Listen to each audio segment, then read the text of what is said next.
Demain, 115 cardinaux entameront le processus sacré et secret d'élection du prochain pape. Le pape François semble avoir soutenu une figure encore méconnue, susceptible de redéfinir l'avenir de l'Église catholique. Son lien étroit avec le cardinal Louis Tagle a souvent suscité de l'intérêt et parfois de la controverse. Je vous souhaite la bienvenue dans notre pays, dans la ville de Manille et à la cathédrale basilique de l'Immaculée Conception. Aujourd'hui, le pape a finalement pris la décision de révéler le rôle du cardinal Louis Tagle. Pourquoi le pape François a-t-il choisi de faire cette annonce à ce moment précis? Comment cela modifiera-t-il le pouvoir de l'Église sur la scène internationale? Rejoignez-nous pour explorer en profondeur la manière dont le pape François a révélé au public la vérité sur le cardinal Louis Tagle et leurs relations. Le partenariat entre le pape François et le cardinal Louis Tagle repose sur une loyauté complexe, solidement ancrée dans des idéologies communes, une admiration mutuelle et une quête d'innovation pour l'Église catholique. Le cardinal Tagle incarne les mêmes valeurs que le pape. Il est simple, accueillant et profondément attentif aux besoins des gens. Dès le début de son pontificat, François a envisagé une église pour les pauvres. Ce que Tagle a accompli à Manille avant de devenir cardinal illustre parfaitement le message que le pape voulait transmettre aux plus démunis. Tagle a su toucher la vie des gens simples. Fortement influencé par Tagle, le pape croit fermement au pouvoir du clergé non seulement pour prononcer des discours motivants, mais aussi pour bâtir une vision commune. Ensemble, ils œuvrent à la création d'une église qui reste pertinente face à l'adversité.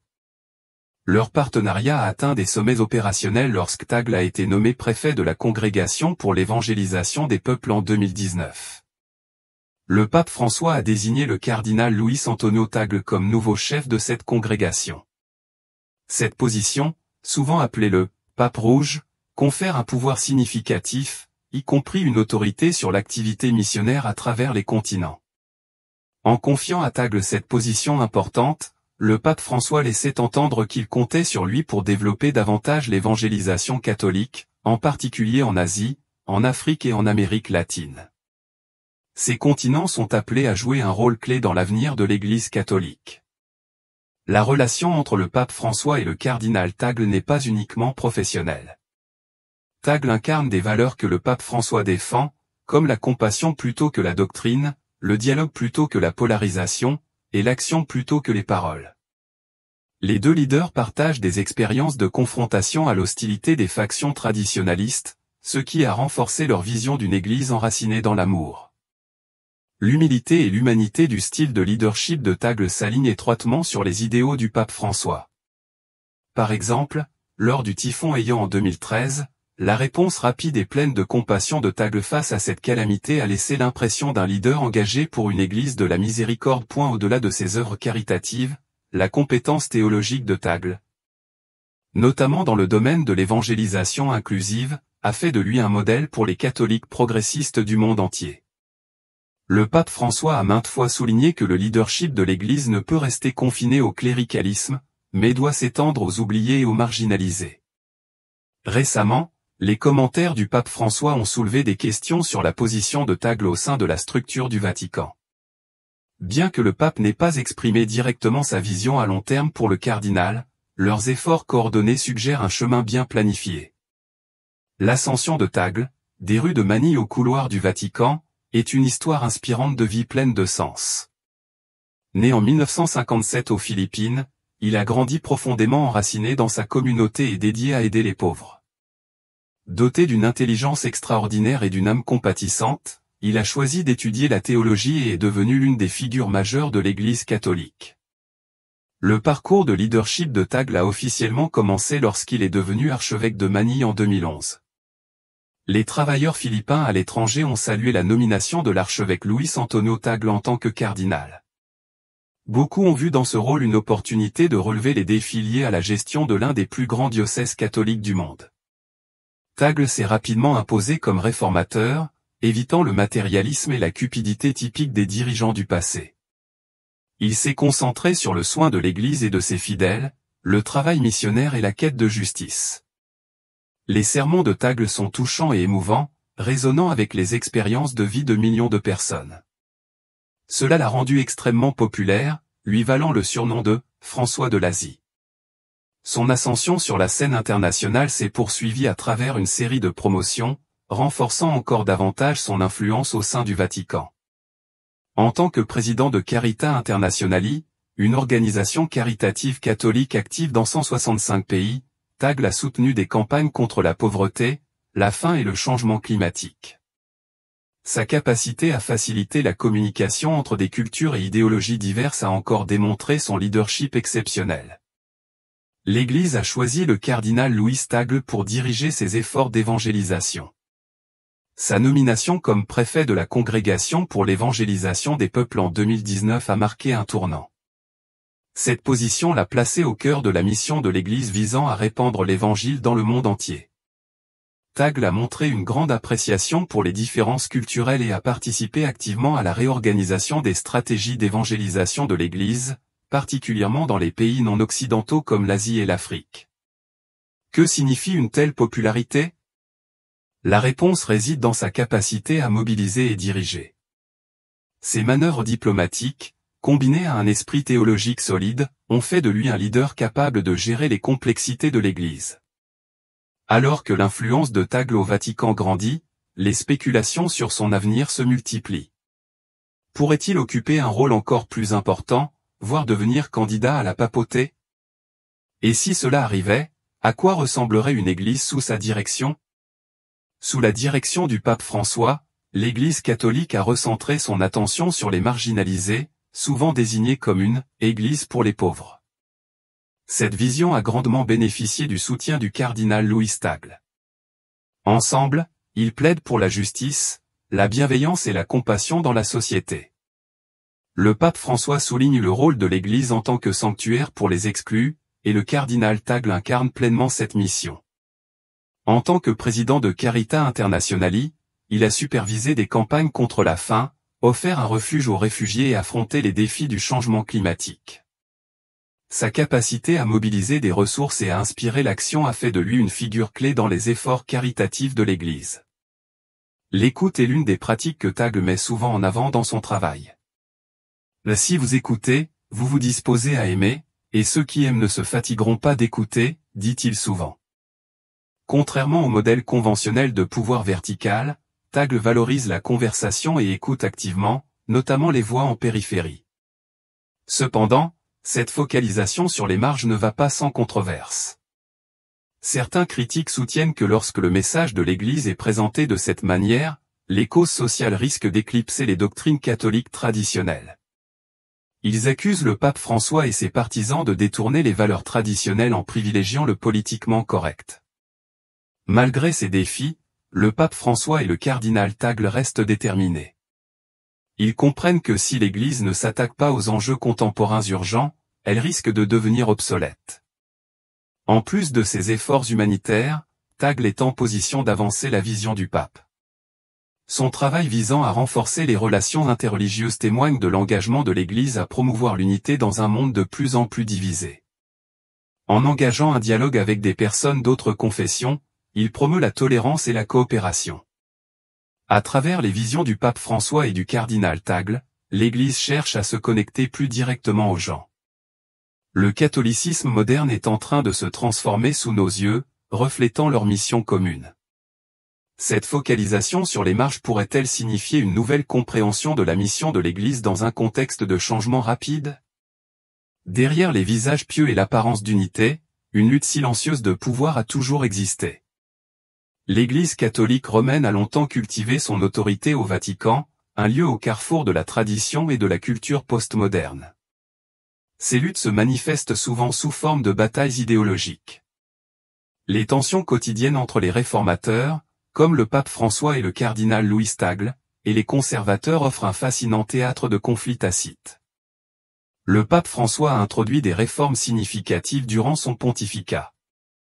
Il a dénoncé le cléricalisme, appelé à une Église plus décentralisée et pris position sur des sujets sensibles tels que la migration, le changement climatique et la transparence économique. Lançant un avertissement grave, le pape a déclaré que la Terre deviendrait inhabitable sans action concrète contre le changement climatique. Cependant, ces efforts ont rencontré une résistance considérable. Des groupes ultra-conservateurs au sein de l'Église se sont bruyamment plaints, percevant ces changements comme des écarts radicaux par rapport à la parole de Dieu. Le rôle actif du cardinal Tagle au sein du Vatican met en évidence cette lutte de pouvoir. Bien qu'il soit en accord avec la vision du pape François d'une Église miséricordieuse, centrée sur les périphéries, son ascension n'a pas été unanimement approuvée. Son style de gestion pragmatique et son insistance sur le dialogue et la participation contredisent souvent les perspectives théologiques traditionnelles. Cette tension a suscité de grandes attentes tout en exposant les obstacles potentiels pour la direction de l'Église. La supervision financière reste l'un des champs de bataille les plus importants de cette lutte de pouvoir. Le pape François a lancé des efforts pour assainir les institutions financières du Vatican, provoquant une controverse considérable. Dans le cadre de la gestion des activités caritatives, le cardinal Tagle a soutenu ces réformes en plaidant pour une plus grande transparence. Cependant, cette position l'a également mis en conflit avec des groupes de pouvoir bien établis. Ces dynamiques sont compliquées davantage par la question de la succession. Bien que le pape François n'ait pas laissé entendre de successeur précis, la visibilité croissante du cardinal Tagle, parmi d'autres figures, suscite des spéculations sur la direction future de l'Église. Les conservateurs pourraient chercher à promouvoir des candidats qui préserveraient les cadres traditionnels, évitant les réformes introduites par le pape François. Les luttes de pouvoir dans les coulisses définissent la confrontation sur qui sera le futur leader de l'Église. Ces tensions ne se limitent pas au Vatican, elles s'étendent aux diocèses du monde entier, influençant la manière dont les dirigeants de l'Église abordent les défis mondiaux. Le fossé croissant entre l'unité et le catholicisme traditionnel est devenu un trait caractéristique de cette époque dans l'Église catholique. Un visionnaire au milieu du tumulte, le parcours du cardinal Louis Tagle au sein de l'Église catholique est loin d'être terminé. Ce jeune cardinal a eu un impact significatif en défendant un catholicisme qui privilégie les pauvres et les marginalisés. Défenseur des droits humains, avocat des immigrants et voix des opprimés, Tagle est devenu un symbole d'espoir pour les catholiques progressistes du monde entier. Malgré ses réalisations, l'influence de Tagle se déploie au milieu de luttes internes et externes profondes au sein de l'Église. Son engagement avec les gens reste l'un de ses plus grands atouts. Que ce soit pour prêcher auprès des fidèles à Manille ou représenter le pape, l'humilité de Tagle et sa connexion authentique avec les gens font de lui une figure largement adorée. Beaucoup ont souligné son style de leadership, celui de la compassion et de l'humilité, comme une alternative rafraîchissante à l'institutionnalisme rigide qui a souvent dominé l'Église. En célébrant une forme de religion ouverte et inclusive, Tagle s'est présenté comme un révolutionnaire au sein de l'Église catholique en pleine évolution. Cependant, cet héritage se construit face à une volatilité considérable. L'Église fait face à un nombre décroissant de prêtres et de représentants, ce qui tend à affaiblir son influence dans la société moderne. Alors que l'Église fait face aux défis du XXIe siècle, comment des leaders comme le cardinal Tagle façonneront-ils son avenir ? Parviendront-ils à surmonter les divisions et les défis, et à rapprocher l'Église de sa mission de service à l'humanité ? En Europe et en Amérique du Nord, le nombre de fidèles est en déclin, tandis qu'en Asie et en Afrique, il augmente régulièrement. Ce changement démographique est à la fois une force et une faiblesse. Il renforce l'Église en élargissant son rayonnement, mais complique également la tâche de servir une congrégation aussi vaste et hétérogène. Le cardinal Tagle, reconnu pour sa sensibilité culturelle et étant lui-même non occidental, maîtrise bien les cultures non occidentales. Cela fait de lui un interlocuteur privilégié pour aborder les défis liés au service de populations diverses. Une autre caractéristique notable attribuée à Tagle est sa capacité à allier tradition et tendance des dernières décennies. Ses rôles dans le dialogue interreligieux et la lutte contre le changement climatique ont encore mis en valeur sa capacité à traiter des problèmes modernes. Par exemple, lors de la conférence de Paris sur le changement climatique, les principes d'équité et de justice ont été mis en avant, soulignant son engagement pour la justice sociale. Cependant, ses efforts n'ont pas été sans critique. Les conservateurs au sein de l'Église ont accusé Tagle de s'éloigner des questions doctrinales, mettant en lumière les conflits persistants qui caractérisent cette période d'autorité catholique. La manière dont Tagle réussira à concilier ces demandes contradictoires définira finalement son héritage. Alors que les développements continuent au sein de l'Église catholique, la question du leadership devient centrale. Les bonnes actions initiées par le pape François doivent être poursuivies par les futurs leaders qui guideront l'Église. L'influence du cardinal Tagle au Vatican, couplée à sa loyauté envers François, fait de lui une figure potentielle pour façonner l'avenir de l'Église. Cependant, la question demeure, sa vision résonnera-t-elle auprès du vaste et souvent polarisé troupeau mondial de catholiques romains? Le parcours du cardinal Tagle est encore en cours. Il dirige au sein d'une institution attachée à la Convention, faisant face au double défi de maintenir l'ordre tout en s'adaptant à un monde en rapide évolution. Sa capacité à inspirer l'espoir, à unir les gens et à être un moteur de renouvellement définira finalement son impact. Son leadership pourra-t-il inaugurer une nouvelle Église catholique, une Église de guérison, d'inclusivité et de renaissance? Le rival de Tagle pour le trône papal parmi les noms évoqués comme successeur du pape François, l'un des prétendants les plus forts est le cardinal Pietro Parolin.